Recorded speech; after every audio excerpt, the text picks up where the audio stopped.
Peptic ulcer আসলে আলসারটাকে আমরা peptic আলসারটাকে ulcer বলে থাকি। তো পেপটিক আলসার একটা ক্ষত, যেটা স্টোমাক বা পাকস্থলীতে বা ডিডিউনাম ফার্স্ট পার্ট অফ ইন্টেস্টাইনে এই ক্ষতটার সৃষ্টি হয়।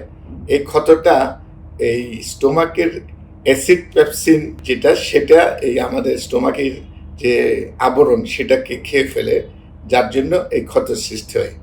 এই অ্যাসিড পেপসিন ডাইজেশনটার জন্যই আমাদের পাকস্থলীতে যে ক্ষত সৃষ্টি হয়, সেটা আবার যদি পাকস্থলীতে হয় তখন গ্যাস্ট্রিক আলসার বলি, আর যদি এটা ইয়েতে হয়, এই ডিউডিনামে হয় ফার্স্ট পার্ট অফ ইন্টেস্টাইন, তাহলে এটাকে আমরা ডিউডিনাল আলসার বলি।